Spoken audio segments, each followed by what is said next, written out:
Cheryl Hicks was born with wings, invisible to the eye, but they were always there. As a little girl, she would take flight from kindergarten, which terrified her at first, and she would run to her grandmother's house.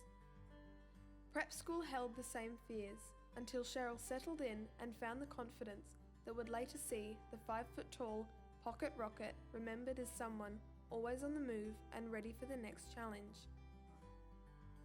Her mother Shirley recalls how Cheryl began riding as a 6-year-old and later showing horses, and as soon as she was old enough, getting her motorbike license. The motorbike was much bigger than she was, and her mother wondered how she managed to stand it up, much less control it. Shirley was relieved when Cheryl, then 17, announced she was selling the motorbike, only to declare in the next breath, "I'm having my first flying lesson." Flying proved to be Cheryl's true passion. Cheryl took on full-time office work so she could afford her flying time at the Warrnambool airport, spending hours there after work and each weekend. She was determined to clock up as many flying hours as quickly as possible toward reaching her goal of becoming a professional pilot. While building her hours at the Warrnambool Aero Club, where she was the only female member, Cheryl would encourage others to fly and also help to instruct new pilots. Her efforts saw her presented with gold wings from veteran airman Bill Bell. By the age of 20, Cheryl had gained her private flying license and 3 years later her commercial license. In 1995, she became a Grade 3 fixed-wing flying instructor and was hired as an instructor at the Peninsula Aero Club in Taiab. Cheryl's adventurous spirit led to a passion for the adrenaline-filled entertainment of aerobatics. She also became an aerobatics instructor, teaching other pilots their expert maneuvers that are not used in normal flight. Cheryl quickly became known for her infectious enthusiasm that inspired others, especially young women, to take up flying. But she was also respected for her professionalism, where every student, no matter how well she knew them, could expect a thorough test of their skills.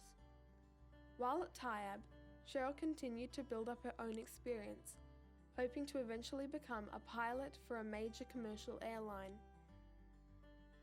She would spend her days off at the Essendon Airport volunteering for the mail run to build her hours, and took night classes at TAFE to complete Year 12.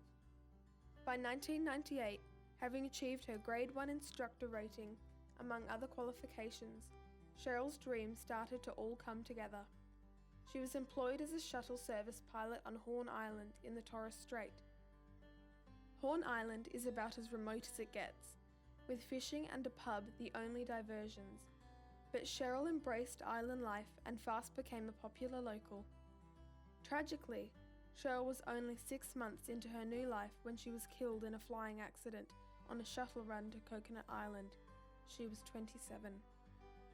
2 passengers were also killed, but Cheryl was able to save one woman through her heroic and skillful response to the dangerous situation that confronted her on the runway. The Peninsula Aero Club presented an annual award in Cheryl's honour, the Cheryl Hicks Memorial Shield for the most determined pilot. The inaugural winner was Eva Fabian, who started her training under Cheryl, and having been inspired by Cheryl's teaching, soon found her own wings to fly. May you build a ladder to the stars, climb on every rung, may you stay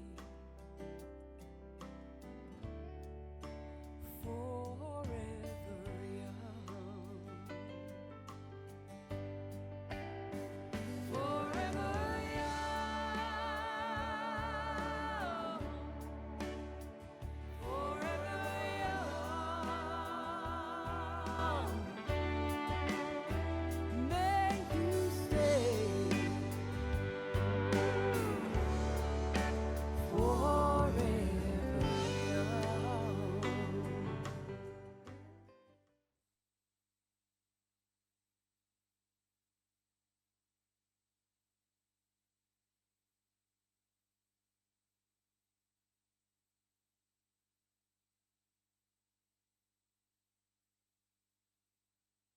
Our inductees to the stage this evening are the 2019 college captains and deputy captains Zara Lukes, Joseph Marnie and Finn Laidler. Please welcome to the stage Cheryl's sister Sharon Umbers, who with Cheryl's auntie Sister Nolene White will make their response.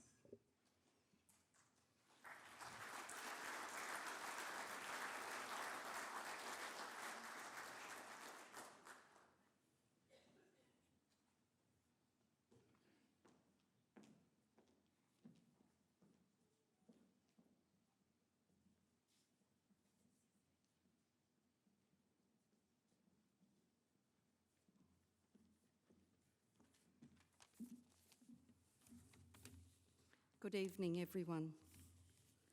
That was a little more emotional than I think we were ready for. As family and friends of Cheryl, we naturally come here tonight with mixed emotions. The loss of a young person leaves scars that never completely heal, and we carry those. But we come tonight also with a deep sense of pride in the person the young woman Cheryl was and remains to be in our hearts, and pride in what she achieved in her too short life. Cheryl was actually a very funny and rather cheeky girl, but when it came to her career, she was serious and very disciplined. Cheryl had a dream to become a pilot with a major airline. We all have dreams, but we don't all pay attention to them.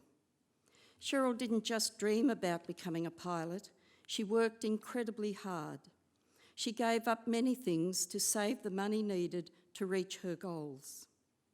While her peers were out socialising and having fun, she applied herself to long hours of study of a very technical nature.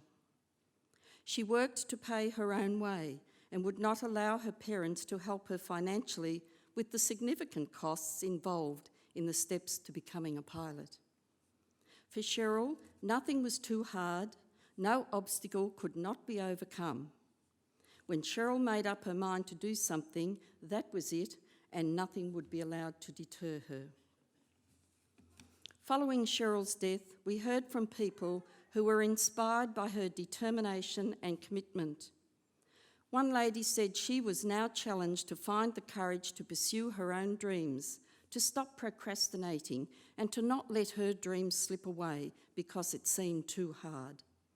That is a great legacy to leave any community. Others spoke about Cheryl's professionalism and the perfection she demanded of herself and anyone she taught. Cheryl had strong values in regard to respect and loyalty. She was a very loyal young woman. Her respect for others was something her colleagues spoke about. In an isolated area of Australia, providing a shuttle service between islands, it was noted that she was something of a favourite with the local Indigenous people. She stood out for her respectful and inclusive relationships with them. They called her the pretty one or the little beauty. She always had time to sit and chat with an Indigenous elder before joining her fellow pilots for a drink after work. This was not common practice for many.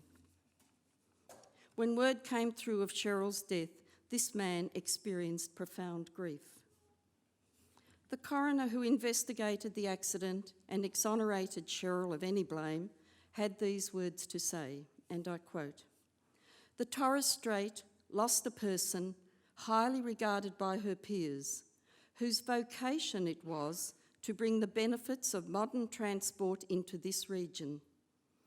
Long experience has taught me that the pilots who operate the aircraft are dedicated professionals who understand the risks they take. Without these women and men, life in Torres Strait communities would be greatly diminished. Cheryl made a difference in the lives of many people. Tonight, we celebrate Cheryl, who followed her dream with passion, enthusiasm, great courage, and a strong work ethic, who encouraged others and held herself and others to a high professional standard. To the students of today, Cheryl would want to say, Do not let your dreams slip away. Seize the opportunity. Commit to the work needed to fulfil that passion and yearning within you.